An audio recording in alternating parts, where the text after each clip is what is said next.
नमस्कार दोस्तों, हमने एक टॉपिक स्टार्ट किया था नदी के कार्य तथा उसके द्वारा निर्मित स्थलाकृतियां। नदी प्रवणता संतुलन का एक महत्वपूर्ण कारक है और बाह्य बलों में इस नदी का कार्य सबसे महत्वपूर्ण एवं व्यापक है। नदी बहती है तो वो तीन तरह से अपने कार्य करती है। वो नदी अपरदन करती है, परिवहन करती है तथा निक्षेपण करती है। इन तीनों कार्यों के फलस्वरूप वह धरातल पर अनेक स्थल रूपों को जन्म देती है। हमें उन स्थल रूपों का अध्ययन करना है।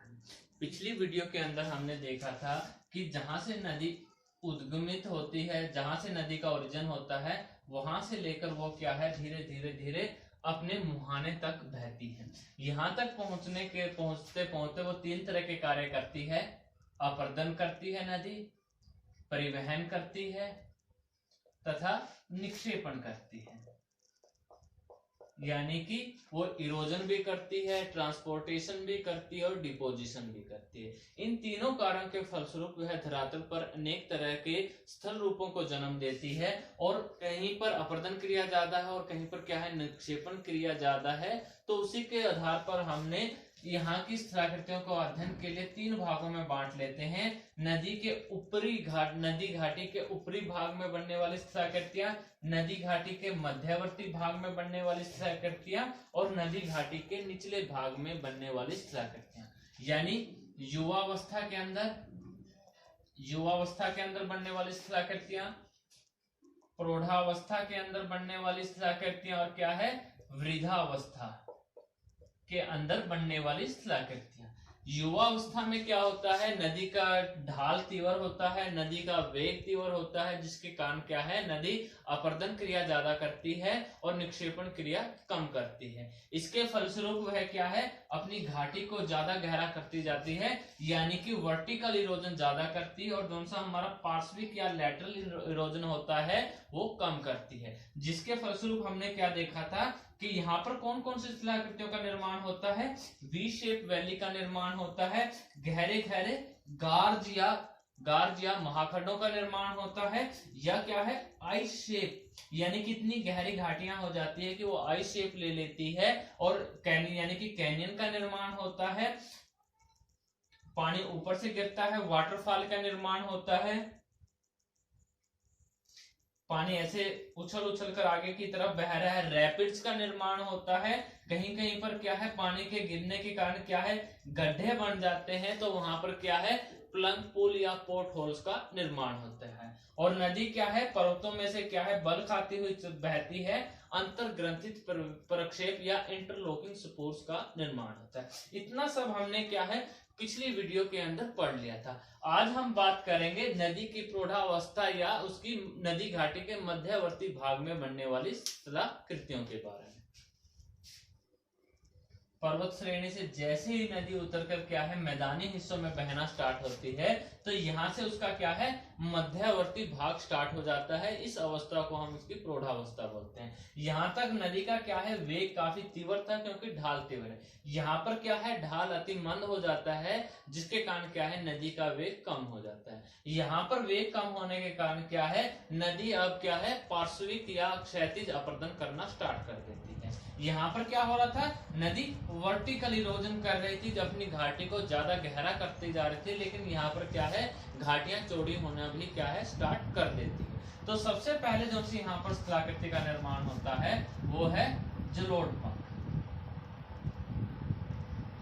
जलोढ़ पंख किस तरह से बनते हैं, यहाँ से क्या है नदी का ढाल तीव्र था, उसके अंदर बहुत सारा नदभार है जिसके अंदर कंकर पत्थर बज्जर यानी कि पेबल्स कोबर सैंड सिल्ट सभी तरह का मटेरियल जिसको हम क्या है नदभार बोल देते हैं वो इसके साथ बह रहा था। लेकिन जैसे ही नदी का जल इस पॉइंट के ऊपर पहुंचा तो वहां पर उसका वेग कम हो गया, और वेग कम होने के कारण क्या हो गया कि उसकी परिवहन क्षमता कम होगी, तो उन सभी नदभार को वो क्या है अपनी तलहटी के पास जमा करना स्टार्ट कर। बड़े बड़े पत्थर यहाँ पर जमा हो जाएंगे, छोटे पत्थर उससे दूरी पर जमा हो जाएंगे, जो से यहाँ पर एक ऐसे फैल जाएगा। क्योंकि नदी इसको एक उदाहरण से समझते हैं, हमने किसी प्लाट के अंदर क्या है मिट्टी डलवाई हुई, प्लाट है उसके अंदर क्या है मिट्टी डलाई हुई है, प्लॉट के अंदर वर्षा हुई, मिट्टी अभी जमी नहीं थी, यहाँ से क्या है धारियां सी बन गई, अवनालिकाएं बन गई, वहां से बहुत सारी मिट्टी बही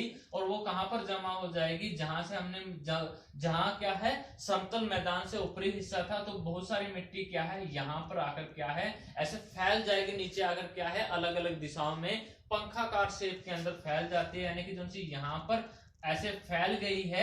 ऐसे ही क्या है पर्वतीय श्रेणियों के ऊपर क्या होता है कि उसकी तलहटी के ऊपर बहुत सारी मिट्टी क्या है पंखाकार के रूप में फैल जाती है, इसको हम क्या बोल देते हैं जलोढ़ पंख बोल देते हैं। और जहां पर अर्ध शुष्क इलाका होता है, जहां पर क्या है जल की मात्रा कम होती है, वहां पर क्या है ये कंकर पत्थर एक दूसरे मेटेरियल के ऊपर ऐसे पानी आया और यहाँ पर क्या है वो एकदम से फैल गया पानी, और आगे फिर क्या है इसमें से क्या है नदी आगे निकल की तरफ बह गई, जो सा ये वाला हिस्सा है इसको क्या बोल देते हैं हम जलोढ़ पंख बोल देते हैं। यानी कि जो सा हमारा ढाल है, ढाल के सहारे सारे कई बार ये जलोढ़ पंख क्या है ऊपर की तरफ ऐसे इकट्ठे हो जाते हैं और इसको क्या बोल देते हैं हम जलोढ़ शंकु बोल देते हैं। यानी कि जलोढ़ पंख और क्या है जलोढ़ शंकु। अलुवियल फैन एंड अलुवियल कोन, दो तरह के फीचर है, इनको समझने की कोशिश करो कि नदी का वेग था तीव्र था तो उस समय क्या है नद भार को लेकर आगे की तरफ बह रही थी, लेकिन जैसे ही वेग कम हुआ तो उसने क्या है डिपोजिशन करना स्टार्ट कर दिया। डिपोजिशन स्टार्ट किया तो वो क्या है जैसे डिपोजिशन करेगी वेग कम हुआ तो जल क्या है ऐसे अलग अलग धाराओं में फैल गया और वहां पर क्या है डिपोजिशन कर दिया। जैसे कहीं ऊंचाई से क्या है कोई सामग्री नीचे गिर रही है तो जहां एक समान समतल एरिया है या मैदानी हिस्सा है वहां पर वो क्या है फैल जाता है। तो फैलने के कारण जो सा यहाँ पर रूप लिया उसका नाम क्या है जलोढ़ पंख है। और जैसे ही वो जलोढ़ पंख ऊंचे होते जाएंगे वो धीरे धीरे क्या है कंकर पत्थर एक दूसरे के ऊपर जमते जाएंगे तो वो क्या है ऊंचाई की तरफ बढ़ते जाएंगे, यानी कि सबसे पहले यहाँ पर फैलाएंगे, समय के साथ साथ और कंकर पत्थर आएंगे यहां तक पहुंच, यानी कि ये ऊंचाई की तरफ क्या है बढ़ते जा रहे हैं तो इनको क्या बोल दिया जाता है जलोढ़ शंकु बोल दिया जाता है। रोकीज पर्वतमाला है, एंडीज पर्वतमाला है, वहां पर जहां तलहटी आनी स्टार्ट हो जाती है वहां पर इस तरह के जलोढ़ पंख एवं शंकु देखे जा सकते हैं।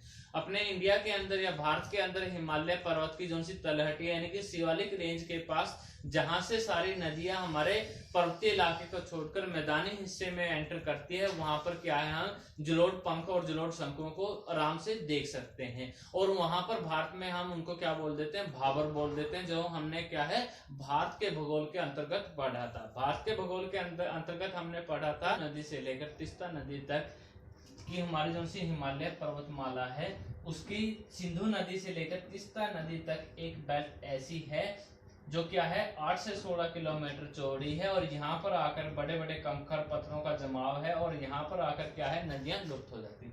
वो सभी क्या है वो ऐसे हिमालय से अलग अलग स्थानों पर नदियां निकली हुई है, उनके जलोढ़ पंखों से बनी हुई ये बेल्ट है जिसको हम क्या किस नाम से जानते हैं भाबर के नाम से जानते हैं। यानी कि मध्यवर्ती भाग में बनने वाली सबसे पहले स्थलाकृति जलोढ़ पंख है या शंकु। सेम फीचर है। जलोढ़ पंख का मतलब क्या है कोई पर्वत श्रृंखला से ऐसे नदी निकल रही है और जैसे ही ये नदी ऐसे इसमें फैल जाएगी यहाँ पर क्या है कंकर पत्थरों का जमाव है, इस फीचर को हम क्या बोल देते हैं जलोढ़ पंख बोल देते हैं। और जैसे जैसे ये फीचर ऐसे ऊपर की तरफ उठता जाएगा ये पहाड़ों के सहारे ऐसे ऊपर की तरफ बनता जाएगा, इसका नाम क्या हो जाएगा जलोढ़ शंकु हो जाएगा। यानी कि मध्यवर्ती भाग में बनने वाली स्थलाकृति सर्वप्रथम स्थलाकृति का नाम क्या है जलोढ़ पंख या शंकु है। ये क्या है निक्षेपण के कारण बन रही है, नदी का वेग कम हो गया जिसके कारण क्या है कंकर पत्थर वगैरह को अपनी तलहटी के ऊपर जमा कर रही है और वो एकदम फैल कर जमा हो रहे हैं तो उसका नाम क्या है जलोढ़ पंख है। जैसे जैसे पंख ऊंचे होते जाएंगे वो पहले ऐसे फैले हुए हैं और धीरे धीरे ऐसे ऊपर ऊंचाई की तरफ इकट्ठे होते जाएंगे तो यहाँ इसका नाम क्या हो जाता है जलोढ़ शंकु हो जाता है। उसके पश्चात हम आगे बढ़ते हैं। अगली स्थलाकृति का नाम है हमारा नदी विसर्ग या रिवर मेंडरिंग। यहां पर हम देख रहे हैं कि मध्यवर्ती भाग के अंदर क्या है वेग अति कम हो गया क्योंकि ढाल कम है। तो यहाँ पर मान लिया रास्ते में कहीं पर कोई छोटी मोटी रुकावट आ जाती है, यहाँ पर क्या है रुकावट आ गई तो नदी क्या कर लेगी, अपना रास्ता बदल लेगी, क्योंकि वो इतनी नदी के अंदर इतना वेग नहीं है कि वो उस चट्टान को या जो सी रुकावट आई है उसको क्या है अपने जल से घिस दे, और घिसने की बजाय ये क्या है अपना रास्ता ही बदल लेती है। जैसे नदी यहाँ से बह रही थी, बीच में रुकावट आ गई तो इस नदी ने अपना क्या है रास्ता बदल लिया। अब यहाँ पर हम देखते हैं कि रिवर मेंडरिंग, सबसे पहले जो सी मेंडरिंग वर्ड है ये क्या है टर्की की म्यांडर नदी से लिया गया है। रिवर म्यांडर है जो सा टर्की में म्यांडर नदी है, वो क्या है बल खाती हुई चलती है, वो सीधी ना चलकर बल खाती हुई चल रही है। तो उस नदी के ऊपर इस तरह का अगर कहीं पर नदी के अंदर इस तरह की स्थलाकृति यानी कि बल खाती हुई नदी दिखाई देती है तो उस स्थलाकृति का नाम क्या है, नदी विसर्प या रिवर म्यांडरिंग है। कोई नदी बह रही थी, रास्ते में कोई ऊंची चट्टान या रुकावट आ गई जिसके कारण क्या है नदी ने अपना रास्ता बदल दिया और फिर क्या है आगे की तरफ बह गई। अब यहाँ पर अगर एक बार मोड़ आ जाए तो यहाँ पर क्या है ऐसे पानी इसके अंदर बह रहा है तो पानी का भाव ऐसे होगा। यहाँ पर हम देख रहे हैं कि जो सा ये वाला किनारा है, ये किनारा किस तरह का है, अवतल किनारा है। अवतल किस तरह का लेंस होता है, लेंसों के अंदर पढ़ा था हमने अवतल, जो क्या है अंदर की तरफ हो। अब इसको अंदर की तरफ देखे, मान लिया कौन सा किनारा बन गया, अवतल किनारा। तो यहाँ पर क्या होगा, नदी का जल हर बार क्या है इससे टकराएगा, यहां से टकराएगा तो यहाँ पर वो क्या करेगा, अपरदन करेगा, यानी कि नदी का जल यहाँ पर अवतल किनारे के ऊपर अपरदन कर रहा है। और ये जो सा किनारा है इसको ऐसे समझो आप, ये ऐसे बाहर की तरफ निकला हुआ है, उत्तल किनारा है। उत्तल किनारे के ऊपर नदी का जल का वेग कम होगा तो यहाँ पर क्या है निक्षेपण करना स्टार्ट करते हैं, और यहाँ पर अपरदन करेगा तो बार बार अपरदन करने की जगह पहले इस तरह का फीचर था, लगातार 2 साल 4 साल तक अपरदन करते रही और नदी किस तरह चले गई, ये यहाँ पर, और ये हिस्सा ऐसे यहाँ पर आ गया, यानी कि जो सा मोड़ था और तीव्र हो गया। इसी तरह नदी में आगे भी क्या है मोड़ बनते रहेंगे। अब ये जो सा मोड़ है समय के साथ साथ किस तरह का हो जाएगा, समय के साथ साथ ये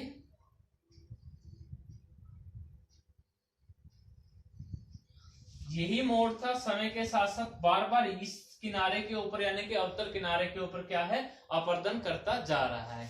तो यहाँ पर क्या है जो सा ढाल भी होगा किनारे का, वो ढाल क्या होगा बिल्कुल खड़ा होगा, और इस किनारे का ढाल क्या होगा अति मंद होगा, क्योंकि यहाँ पर क्या है निक्षेपण हो रहा है। यानी कि जो सा ये वाला किनारा है फिर पानी इस साइड आएगा, यहाँ पर क्या है अपरदन होगा और यहाँ पर क्या है निक्षेपण होगा। यहाँ पर क्या होगा, पानी का वेग कैसे आएगा, यहाँ पर अपरदन, यहाँ पर अपरदन और यहाँ पर क्या है डिपोजिशन। समय के साथ साथ ये क्या है इस फीचर को जो सा ये यहाँ तक का फीचर बन रहा है जहां पर क्या है नदी मोड़ खाती हुई चल रही है। स्थलाकृति से क्या तात्पर्य है कि वो कैसा दिखाई देता है, यहाँ पर ये नदी के एक अलग तरह की स्थलाकृति दिखाई दे रही है, इसको क्या बोल देते हैं हम, नदी विसर्प या मेंडरिंग बोल देते हैं। समय के साथ साथ क्या है ये मेंडरिंग क्या है और बढ़ जाएंगे, और किस तरह से, ये मोड़ है इस तरह का हो गया। कई बार क्या है नदी का बहाव बाढ़ की वजह से कई बार तीव्र हो जाएगा, तो यहां पर क्या हो जाएगा,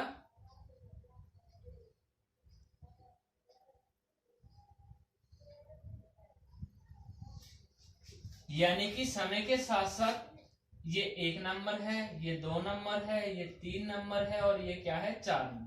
ये क्या है बार बार अपरदन होता जा रहा था, समय के साथ साथ नदी का जल यहां से भी टकरा है फिर यहां पर टकरा रहा है, तो समय के साथ साथ ये किनारे क्या होते गए, ये पास में आते गए, इतने पास आ गए। फिर क्या हुआ, समय के साथ साथ ये किनारे बिल्कुल पास आ गए, और फिर क्या हुआ, समय के साथ साथ ये किनारे क्या है धीरे धीरे आपस में बिल्कुल पास आ गए। और समय के साथ साथ ये किनारे क्या हो गए, आपस में टूट गए और नदी क्या है अपने जल को लेकर सीधा बहेगी। और जो से ये वाली फीचर है, यहाँ पर क्या है धीरे धीरे क्या है रेत बालू जमा होने के कारण क्या है इस हिस्से में पानी ऐसे ही रह गया। तो यहाँ पर ये क्या बन गई, एक झील बन गई और इस झील का नाम क्या है, झाड़न या ओक्सबो या गोखुर, गाय के खुर के भांति है। और ये क्या है झाड़न यानी कि छोड़ दी गई है, झाड़न झील है, ओक्सबो लेक है या गोखुर लेक है। और समय के साथ साथ ये भी क्या है सूख जाती है, क्योंकि इसमें लगातार कहीं से पानी नहीं आएगा, नदी क्या है सीधी बह रही है। तो ये वाला फीचर भी हमें क्या है नदी के मध्यवर्ती भाग में देखने को मिलता है और इसका नाम क्या है ओक्सबो लेक या गोखुर झील। दोनों फीचर आपस में जुड़े हुए हैं, यानी कि नदी मध्यवर्ती भाग में ढाल कम होने की वजह से क्या है एक सीध में ना बहकर बल खाती हुई चलती है। और जब बल खाती है तो यहाँ पर अवतल किनारे के ऊपर वह अपर्दन करती है और उत्तर किनारे के ऊपर वह निक्षेपण करती है। और ये मोड़ क्या है धीरे धीरे बढ़ते रहते हैं और एक इतने ज्यादा बढ़ जाते हैं, एक ऐसी स्टेज आ जाती है कि जो से वो मोड़ खाते हुए बिल्कुल पास में मिल जाते हैं। और वो मोड़ पास में मिलने के कारण क्या है नदी सीधे बह जाती है और क्या है झील को एक साइड छोड़ जाती है। इसको क्या बोल देते हैं हम ओक्सबो लेक या गोखरू झील बोल देते हैं। ये क्या था हमने पढ़ा है नदी के मध्यवर्ती भाग में बनने वाली स्थलाकृतियां। अब पढ़ते हैं हम नदी घाटी के निचले भाग में बनने वाली स्थलाकृतियां।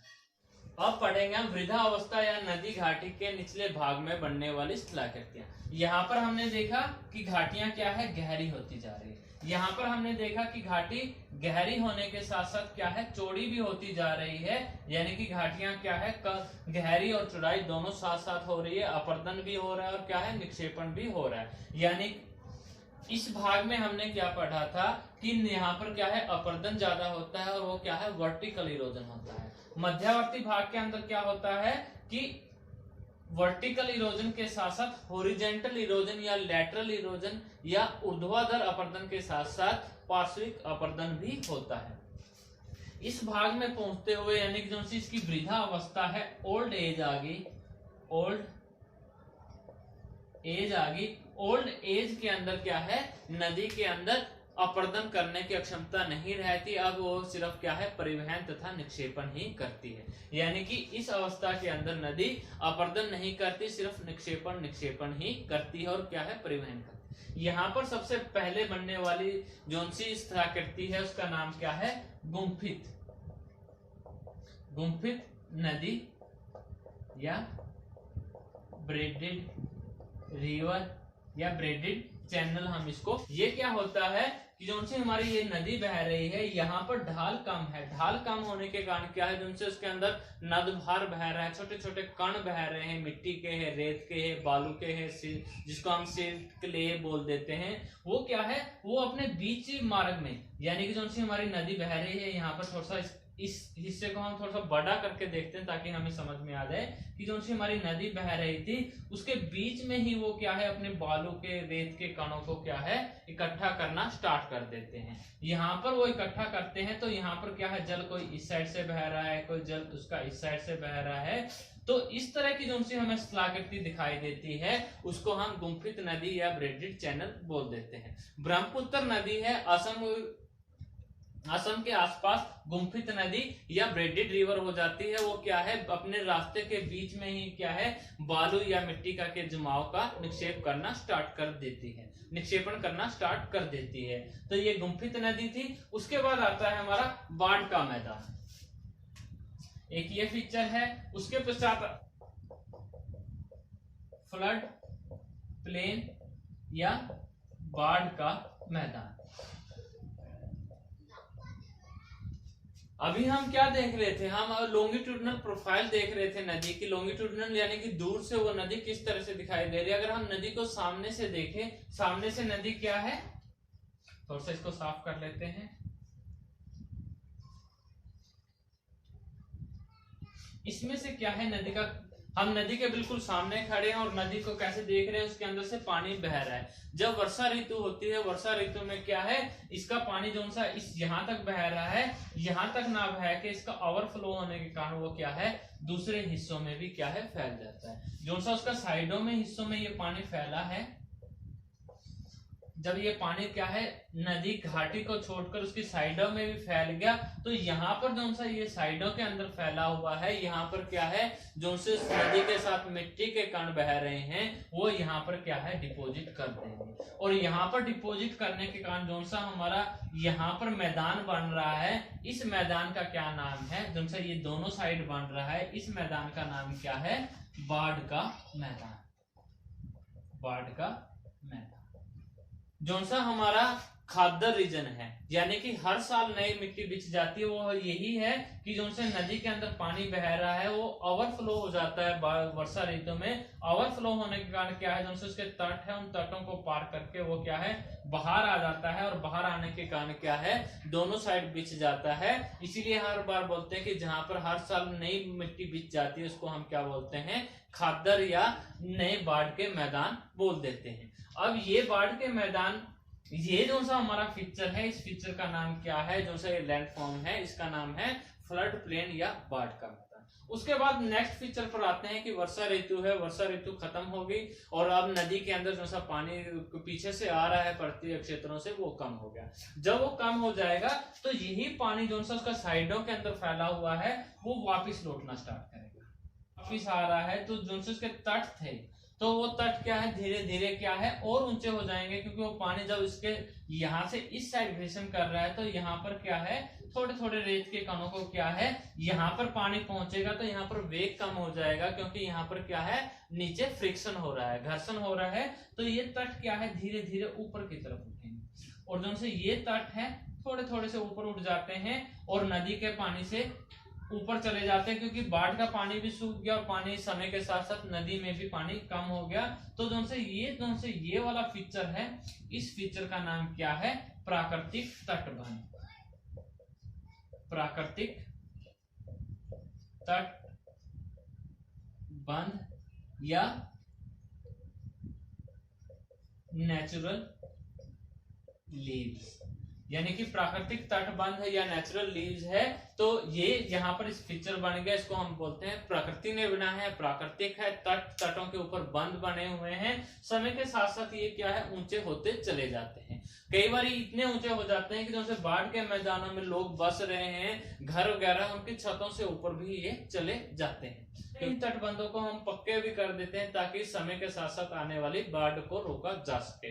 लेकिन कई बार इनमें दरार आने की वजह से क्या है, जो सा नदी का पानी है आसपास के इलाकों में फैल जाता है, जो क्या है, बाढ़ का कारण बन जाता है। तो बहुत सारे नदियां हैं, जैसे हमारी गंगा नदी है, चीन की हवांगहो नदी है, इटली की पो नदी है, वो क्या है, बाढ़ के मैदानों का भी निर्माण करती है और क्या है, प्राकृतिक तटबंधों का भी निर्माण करती है। हवांगहो नदी है जो उसमें कई बार प्राकृतिक तटबंधों में दरार आने के कारण क्या है, आसपास के इलाकों में पानी फैल जाता है और बाढ़ की स्थिति बन जाती है, इसलिए उसको हवांगहो नदी को क्या है, चीन का शोक या सोरो ऑफ चाइना भी बोला जाता है। इसके पश्चात एक और स्थलाकृति रहेगी कि जल जब यहाँ पर पहुंचेगा, बिल्कुल समुद्र के पास या किसी झील के पास पहुंच जाता है, तो यहाँ पर क्या है, ढाल अत्यंत कम हो जाता है, तो अनेक वितरिकाओं के रूप में, डिस्ट्रीब्यूटरी के रूप में जाकर अपने जल को क्या है, समुद्र में उड़ेल देता है। लेकिन यहाँ पर जब उड़ेलता है तो जो से बारीक कण आए हुए हैं वो क्या है, जमा होने स्टार्ट हो जाते हैं, और यहाँ पर जो ये फीचर का निर्माण होता है, इस फीचर का नाम क्या है, डेल्टा है। क्यों पड़ा डेल्टा, क्योंकि जो सा हमारा यूनानी भाषा गणित के जो से डेल्टा की भांति दिखाई देता है। कई तरह का डेल्टा हो सकता है, पक्षी के पंजाकार की भांति भी डेल्टा बनता है, और इस तरह का डेल्टा का भी निर्माण होता है। तो जो से हमारी गंगा ब्रह्मपुत्र नदी है, विश्व का सबसे बड़ी डेल्टा का निर्माण करती है, जिसका नाम क्या है, सुंदरवन डेल्टा है। मिसिसिपी, मिसौरी नदियां भी डेल्टा बनाती है, नील नदी भी डेल्टा बनाती है, बहुत सारी नदियां डेल्टा बनाती है, लेकिन सभी नदियां डेल्टा नहीं बनाती है। कुछ नदियां एस्टरी या ज्वार नदमुख भी बनाती है। एस्टरी के एग्जाम्पल में नर्मदा एवं ताप्ती का उदाहरण लिया जाता है, वो क्या है, डेल्टा ना बनाकर क्या है, ज्वार नदमुख या एस्टरी का क्या है, निर्माण करती है। तो जो सी ये स्थलाकृति है, इसका नाम क्या है, डेल्टा है। यहाँ पर स्टार्टिंग में देखा था कि बहुत सारे क्या है धाराएं मिलकर एक नदी का निर्माण करते हैं, यहाँ पर उनको क्या है ट्रिब्यूटरीज बोला जाता है। और अंतिम अवस्था में क्या है बहुत सारे क्या है धाराएं निकलकर अपना जल समुद्र या झील में उड़ेलती है, यहाँ पर इन धाराओं को डिस्ट्रीब्यूटरीज या वितरिका कहा जाता है। यहाँ पर सहायक नदियां होती है और यहाँ पर क्या है वितरिका होती है। जैसे गंगा की एक वितरिका हुगली है, हुगली के तट के ऊपर क्या है कलकत्ता बंदरगाह स्थित है। तो ये जो सी हमारा क्वेश्चन था, क्वेश्चन क्या था कि नदी के विभिन्न कार्य तथा उसके द्वारा बनाई जाने वाली स्थलाकृतियों का वर्णन कीजिए।